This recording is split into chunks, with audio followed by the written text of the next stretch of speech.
15/7/2026 ஆனி மாதம் 31ஆம் தேதி முதல் 30/11/2026 கார்த்திகை மாதம் 14ஆம் தேதி வரை.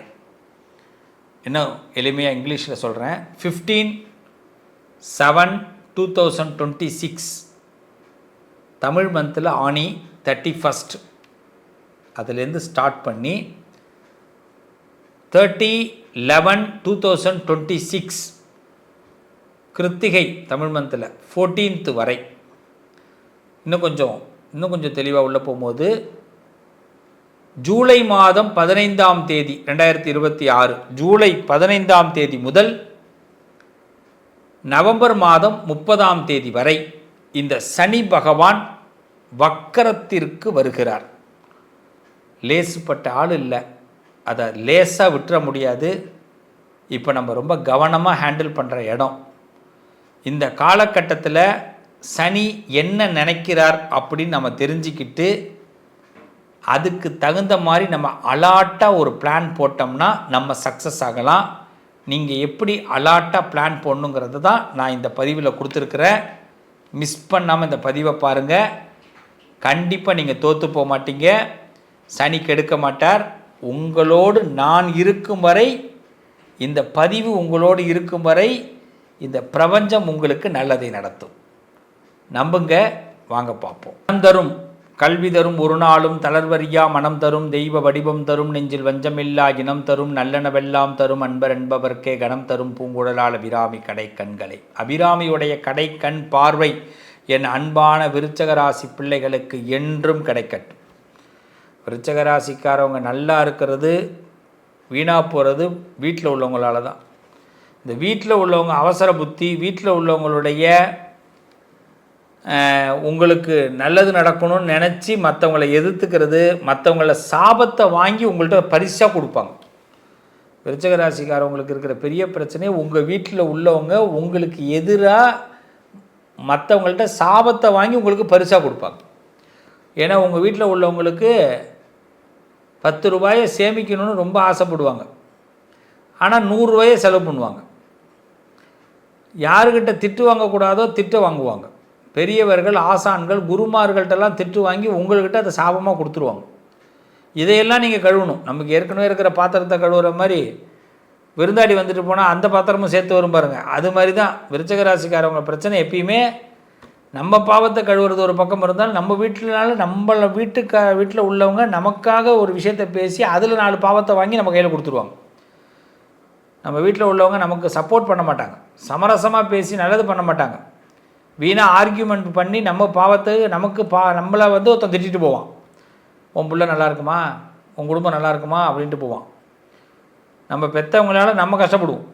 இதுதான் விருச்சகராசிக்கு பாரம்பரியமாக நடந்துட்டு வருது. அதனால் இந்த காலகட்டத்தில் விருச்சகராசிக்காரவங்க நல்லா இருக்கணும்னா விருச்சகராசிக்காரவங்க வீட்டில் உள்ளவங்க பெரியவங்க யாருக்கிட்டையும் சாபத்தை அவங்க பிள்ளைகளுக்கு வாங்கி கொடுக்காதீங்க. எல்லாருக்கிட்டையும் நீங்கள் ஏதாவது தப்பு பண்ணால் மன்னிப்பு கேளுங்க. எல்லாருக்கும் நல்லது பண்ணிவிடுங்க. ஏன்னா குடும்பத்தில் உள்ளவங்களாலேயே விருச்சகராசிக்காரவங்களுக்கு ரொம்ப கஷ்டம் ஏற்படுது. இப்போ இந்த வக்கர பயிற்சியில் சனி என்ன பண்ணுறாரு, பூர்வீக புண்ணியஸ்தானத்தில் போய் உட்காராரு. அதுதான் அந்த வார்த்தையை சொல்கிறேன். பூர்வ புண்ணியஸ்தானம்னு பேர். அதில் உட்காந்துருக்காரு. அங்கே போய் இந்த ஆள் என்ன பண்ணுறாரு, வக்கரமாயிடுறார். கோபமாக ஆகுது. Fast moment. சனியே ஸ்லோ, அதில் ஃபாஸ்ட் மூமெண்ட். அப்போ என்ன ஆகும் அப்படின்னா, நீங்கள் ஏற்கனவே யாரெல்லாம் பாவம் பண்ணியிருக்கீங்களோ அதாவது விருச்சகராசிக்காரவங்களுக்கு இதில் பிரச்சனை இல்லை, நல்லா கவனிக்கணும். விருச்சகராசிக்காரவங்க வீட்டில் யார் பெரியவங்க இருப்பாங்க, உங்கள் அப்பா அம்மா. விருச்சகராசிக்காரவங்க வீட்டில் தாத்தா பாட்டி, அப்பா அம்மா.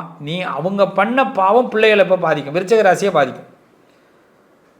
உடம்பு சரியாமல் போகிறது, திடீர்னு சுணக்கமாகிறது, தேவையில்லாமல் ஆஸ்பத்திரிக்கு போய் 2 நாள் அட்மிட் ஆகிறது, உங்கள் நடத்தையில் மாற்றம் ஏற்படுறது. இவங்க பண்ண பாவத்துக்கு நம்ம நடத்தையில் மாற்றம் ஏற்படும். நம்ம ஏதாவது மறைக்க தோணும், நமக்கு ஏதாவது அதேமாதிரி உங்கள் பிள்ளைகளுக்கு இது எப்படின்னா, இதில் இப்போ எப்படின்னா அவங்க பண்ண பாவம் உங்கள் பிள்ளைகளையும் தொடரும். அவங்களால உங்களுக்கு கஷ்டம் ஏற்படுறது, படிப்பில் சுணக்கம் ஏற்படுறது. நல்லா படிச்சுக்கிட்டு இருக்கிற பிள்ளைங்க திடீர்னு மக்காகும், திடீர்னு டிமிக்கி கொடுக்கும். இந்த நேரம் அதனால் பிள்ளைகள் ரொம்ப கவனமாக பார்த்துங்க விருச்சிக ராசிக்காரங்க. இதெல்லாம் நீங்கள் பண்ண பாவம் கிடையாது, உங்கள் அப்பா அம்மா பண்ண பாவம் உங்களை பாதித்து உங்கள் பிள்ளைகளையும் பாதிக்குது. இதான் பூர்வீக புண்ணியஸ்தானம். வக்கரகதி ஆகும்போது இந்த பிரச்சனையை சந்திக்கணும். இதுக்கு ரொம்ப பரிகாரம் கண்டிப்பாக முக்கியம். நான் கடைசியில் சொல்கிறேன், இதை நான் பயமுறுத்தலை. இப்போ நம்ம என்ன பண்ணணும்னா புண்ணியத்தை நம்ம இப்போ சேர்க்கணும். முதல்ல நம்ம அப்பா அம்மா இருந்தாங்கன்னா அவங்கள்ட்ட சொல்லி இந்த யார்கிட்டலாம் நீ சாபம் வாங்கினே அவன்கிட்டலாம் மன்னிப்பு கேட்டுரு அப்படின்னு கேட்கணும். அதனால் மன்னிப்பு கேட்க சொல்லுங்கள். உங்கள் அப்பா அம்மா தான் மன்னிப்பு கேட்கணும். உயிரோடு இருக்கிறாங்கன்னா உயிரோடு இருக்கிறவங்கள்ட்ட போய் யார்கிட்ட பிரச்சனை பண்ணாங்களோ அவங்கள்ட்ட மன்னிப்பு கேட்கணும். சாபமே இருக்கக்கூடாது. அப்படி மன்னிப்பு கேட்க முடியலைங்க அப்படின்னு சொல்லவே கூடாது. நான் அந்த ஆள் காலில் விட மாட்டேன், காலில் விட வேணாம். மன்னிப்பு சாரி கேட்குறது ஒன்றும் தப்பு இல்லை. யாரையாவது திட்டியிருந்தாங்களா, யாரையாவது அந்த பூர்வீக புண்ணியங்கிறது அதுதான் பூர்வ புண்ணியஸ்தானம்னு சொல்கிறோம். அப்பா சொத்து இருந்தால் நமக்கு வருது, ஏற்றுக்கிறோமா? அப்பா பாவம் இருந்தால் அதுவும் வரும். ஒருத்தன் பாவம் பண்ணிடுறான், ஒரு தப்பு பண்ணிடுறான், குற்றம் பண்ணிடுறான், கோயிலுக்கு போய் மொட்டை அடிச்சுக்கிறான், விளக்கு போடுறான், பாவம் போகுமா? போகாது. பண்ண பாவத்துக்கு தண்டனை உண்டு, பேசின வார்த்தைக்கு தண்டனை உண்டு. அதுவும் நம்ம பேசும்போது அவன் எதிராளி மன்னிப்பு கேட்டுட்டான்னு வச்சுங்க, முடிஞ்சு போச்சு. இன்னும் பாவம் எல்லாம் உங்களை சேர்ந்துடும். இப்போ நீங்கள் யாராவது ஒருத்தவங்கள நீங்கள் திட்டிப்பிடுறீங்க, ரொம்ப திட்டிடுறீங்க, அசிங்கமாக திட்டிடுறீங்க, ரொம்ப வார்த்தையை விட்டுறாங்க. யார்? விருச்சிக ராசிக்காரரோட அப்பா அம்மா. அவன் மன்னிப்பு கேட்டுறான், சாரி கேட்டுறான், எக்ஸ்கியூஸ் கேட்டுறான், ஏதோ பண்ணிட்டான்னா நீங்கள் திட்டின அத்தனையும் உங்களை வந்து சேர்ந்துடும். அது உங்களை சேர்றதை விட இப்போ அந்த விருச்சிக ராசிக்காரங்களை சேரும், விருச்சிக ராசி பிள்ளைங்களை சேரும். எங்கே போகுது பாருங்கள். இதுதான் பூர்வீக புண்ணியம். இது மாதிரி வக்கரகதி ஆகும்போது தான் இது மாதிரிலாம் நடக்கும். இதனால் அந்த பிள்ளைகளுக்கு சுணக்கம் ஏற்படுறது, நடத்தையில் மாற்றங்கள் ஏற்படுறது, இதெல்லாம் அந்த பிள்ளைங்க அப்போ யார் என்ன பிரச்சனை? சரி, பிள்ளையே சின்ன பிள்ளையாக இருக்குது சார், விருச்சிக ராசி சின்ன பிள்ளையாக இருக்கார் சார் அப்படின்னா இந்த பிள்ளைக்கு உடல் நலங்களில் ப்ராப்ளம் ஏற்படும். இப்போ உடனடியாக நம்ம என்ன பண்ணணும்? தப்பு பண்ணவன்ட்ட மன்னிப்பு, நம்ம யாரை நம்ம நோகடிச்சோமோ அவன்கிட்ட மன்னிப்பு கேட்கணும். அவ்வளோதான் பிளான். இதை செய்யுங்க, அப்போ தான் நல்ல மாற்றங்கள் கண்டிப்பாக ஏற்படும். இதுக்கெல்லாம் அடுத்த கட்டமாக யோசிக்க வேண்டாம். விடிவு காலம்னா என்ன? இந்த சனி வக்கர பேச்சில் என்ன விடிவு காலம் ஏற்படும் அப்படின்னா பூர்வீக சொத்துக்களால் லாபம் ஏற்படும். ஆனால் நான் சொன்ன மன்னிப்பு கேட்டால் தான். யாரோட எதிர்த்தமோ அவங்களெல்லாம் மன்னிப்பு கேட்டோம்னா பூர்வீக சொத்துக்களால் லாபம் ஏற்படும். பூர்வீகத்தில் ஒரு இடம் வாங்கக்கூடிய வாய்ப்பு ஏற்படும். பூர்வீகத்தில் ஒரு அந்தஸ்து உயரும். கலை மற்றும் விளையாட்டுத் துறையில் ஒரு அங்கீகாரம் கிடைக்கும். பழைய ஒரு தெம்பு கிடைக்கும், பழைய பவர் கிடைக்கும். நம்மளை இளமையாக உணர்றதுக்கு விருச்சிகத்துக்கு நல்ல வாய்ப்பு இந்த விருச்சிக ராசிக்காரங்க. இதில் வந்து விருச்சிக ராசிக்காரங்களும் பர்சனலாக இப்போ நடக்கிறது. முதல்ல நான் சொன்னது பாவம் எப்படின்னா அப்பா அம்மா பண்ண பாவத்துக்கு பிள்ளைங்க அனுபவிக்கிறது, பிள்ளைங்களால் பிள்ளைங்க அனுபவிக்கிறது. இது எப்படின்னா இந்த விருச்சிக ராசிக்காரங்களுக்கு நல்ல நேரம். சொத்து கண்டிப்பாக வாங்குவீங்க, ஏதாவது ஒரு சொத்து வாங்குவீங்க. பூர்வீக சொத்து லாபம் தரும், பூர்வீகத்தில் ஒரு லாபத்தை கொடுக்கும். கலை மற்றும் விளையாட்டுத் துறையில் ஈடுபாடு ஏற்படும். நம்மளை வந்து சின்ன வயசாக நம்மளை பிரதிபலிக்க வைக்கும், இளமையாக நம்மளை பிரதிபலிக்க வைக்கும். ரொம்ப சூப்பர் டைம் இது. ஒரு புது அங்கீகாரமே கிடைக்கும். இது நீங்கள் பண்ண புண்ணியத்தில் நடக்கிறது. ஸோ சனி வக்கரத்தில் உங்களுக்கு ஒரு அங்கீகாரம் கிடைக்கும். எங்கெல்லாம் உங்களுக்கு அங்கீகாரம் மறுக்கப்பட்டதோ அங்கே அங்கீகாரம் கிடைக்கும். எங்கெல்லாம் உங்களுக்கு வந்து அவமானங்கள் ஏற்பட்டதோ அங்கே உங்களுக்கு லாபம் ஏற்படும். திடீர்னு பாராட்டுவான், டே நான் அந்தளவுக்கு ஒன்றுமே பண்ணலடா அப்படின்வான். நம்ம நினச்சிக்கணும், ஆனால் அவன் பாராட்டுவான். என்னமோ பாராட்டு வருது, ஏற்றுக்கிறோம், அவ்வளோதான். இது ஒரு அருமையான நேரம். இந்த நேரத்தில் நீங்கள் செய்ய வேண்டிய பரிகாரம் என்னென்னா, மாற்றுத்திறனாளிகள், உடல் ஊனமுற்றவர்கள், மாற்றுத்திறனாளிகளுக்கு உதவி தயவு செய்து பண்ணுங்க. அவங்கள கஷ்டப்படுத்திடாதீங்க, ஏதாவது ஒரு உதவி பண்ணுங்க. மாற்றுத்திறனாளிகளுக்கு கண்டிப்பாக ஒரு உதவி பண்ணுங்கள். திருநங்கைகள்னு சொல்லுவாங்க, அவங்களுக்கு ஏதாவது ஒரு உதவி பண்ணுங்கள். சாப்பாடு வாங்கி கொடுக்கறது, ஏதாவது ட்ரெஸ் வாங்கி கொடுக்கறது, சில பேருக்கு மாற்றுத்திறனாளிகளுக்கு சக்கரை வண்டியெலாம் வாங்கி கொடுக்கறது, ஏதாவது உங்களால் முடிஞ்ச ஒரு உதவி. இதை செஞ்சு பாருங்கள். விருச்சிக ராசிக்காரங்க வாழ்க்கையில் சனி வக்கர பயிற்சி நல்ல மாற்றத்தை கண்டிப்பாக கொடுக்கும். நல்லது நடக்கும். உறவுகளே, என் நண்பர்களே, இந்த சனி வக்கர பயிற்சியை பற்றி இப்போ பார்த்துருக்குறோம். இந்த வக்கர பயிற்சி காலகட்டத்தில் நாம் சில விஷயங்களை ரொம்ப தெரிஞ்சுக்கிறோம். வக்கர பயிற்சி அப்படின்னு சொல்லும்போது பயந்துட வேண்டாம்.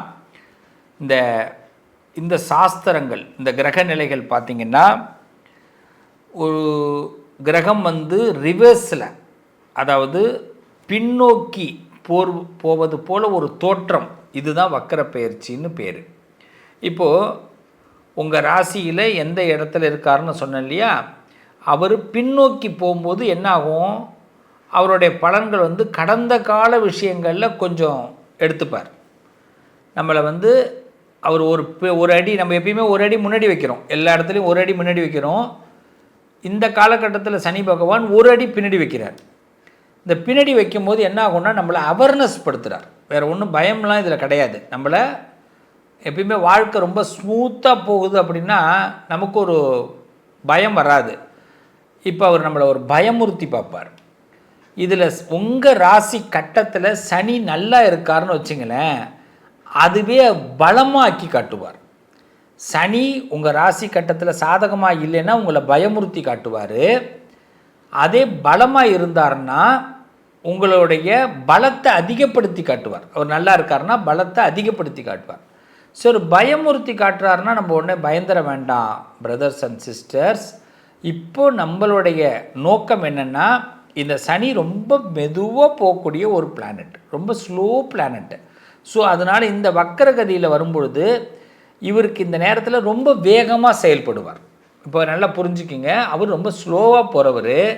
அவர் வக்கரமாகிறார். இந்த ஒரு 138 டேஸ் 138 138 நாட்கள் 138 டேஸ் வந்து பார்த்திங்கன்னா ரொம்ப ஃபாஸ்ட்டாக அவர் வந்து ரொம்ப கொஞ்சம் கோவம்னு சொல்லலாம், இன்னும் கொஞ்சம் ஸ்பீடுன்னு சொல்லலாம். அது மாதிரி இந்த கிரகம் வந்து கொஞ்சம் வேகமாக செயல்படுறதுனால ஏறத்தாழ பார்த்திங்கன்னா எல்லா ராசிக்காரர்களுக்கும் அந்த ராசி கட்டத்தில் சனியை வைத்து தான் இப்போ நம்ம கால்குலேட் பண்ணிக்கணும்.